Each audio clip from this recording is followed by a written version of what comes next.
महाराष्ट्राचे लक्ष लागून असलेल्या भेंडवळच्या मांडणीकडे आज ती मांडणी पूर्णत्वास गेलेली आहे आणि जे पुंजाजी महाराज आहे जे माझ्यासोबत आहेत त्यांनी त्या भेंडवळच्या मांडणीचे भाकीत दर्शवलेले आहेत। आपण त्यांच्याकडून जाणून घेऊ की त्या मांडणीमध्ये काय काय भाकीत दर्शवण्यात आलेले आहेत। महाराज तुमचे स्वागत आहे। मला तर पहिले सांगा की भेंडवळची मांडणी जी झालेली आहे त्या भाकीत कशा प्रकारे आलेले आहेत। समजा भागीत आता असे सर्वसाधारणतः पीक आता यावर्षी सर्वसाधारण 18 धान्याची मांडणं आहे तर ते सर्व 18चे 18 धान्य सर्वसाधारण मध्ये बसतात। म्हणजे काही वर्षे पीक कमी जास्त दाखवते, काही भाव दाखवते। यावर्षी पीक पाणी सर्वसाधारण राहील असं वाटलं आहे। कुठले जे पिकं आहेत ते तेजीमध्ये असणार आहेत महाराज? तेजीमध्ये थोडीफार यंदा सार कमी दाखवते ते, नाही तर तेजीमध्ये दरवर्षी काही ना काही दाखवते। यावर्षी सर्वसाधारणमध्येच पिकं दाखवते। काही नासाडी सांगितलेली आहे, रोगराई येणार आहे पिकांवरती, असं काही भाकीत आहे? हा, ते जे भादलीचं जे पीक आहे ते थोडी फैललेली आहे तर त्याच्यावर ते त्या रोगराई दाखवते ते पिकावर।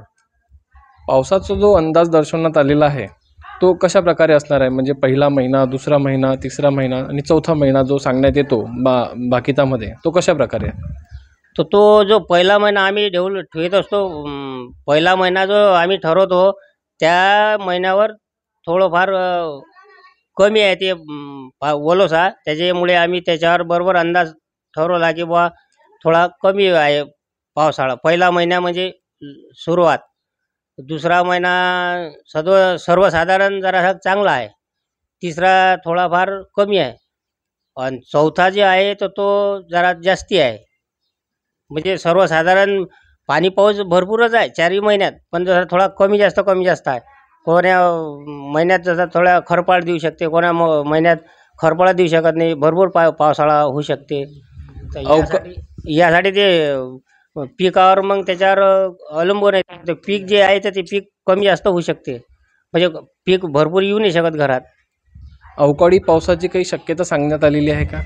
हा, अवकाळी पाऊस बी दाखवला आहे यावर्षी, भरपूर पाऊस दाखवला आहे यावर्षी। आणि जो राजा सांगण्यात येतो तर राजाचं स्थान कसं राहणार आहे यावेळेस? राजाचं स्थान म्हणजे यावर्षी राजावर थोडे हे आहेत, संकट आहेत त्याच्यावर।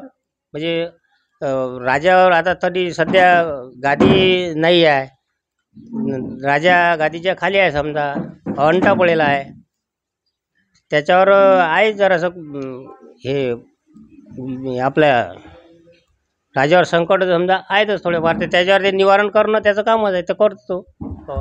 भेंडवळच्या मांडणीमध्ये आर्थिक स्थिती सुद्धा सांगितल्या जाते, तर मग आता आर्थिक स्थिती कशी प्रकार राहणार आहे? कानोला आहे तर आर्थिक परिस्थिती सरकारच्या तिजोरीत पैसा नाही राहणार। म्हणजे कानोला तटी या अर्थी नाही, कानोला हा सरकारची तिजोरी म्हणून ठेवलेली असते, तर कानोला अजिबात नाही तटी, तर कानोला सरकारचे पैसे तर नाही, तर सरकारजवळ तिजोरीत पैसा राहणार नाही आणि शेतकऱ्याजवळ बी टंचाईत भागीन।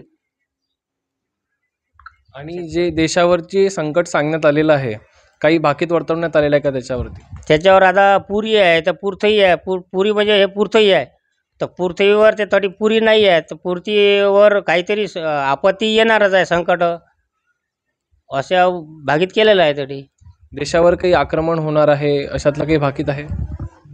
देशावर तेवढं एवढं दिसत नाही, त्याचं उमटत नाही एवढं पाहिजे तेवढं।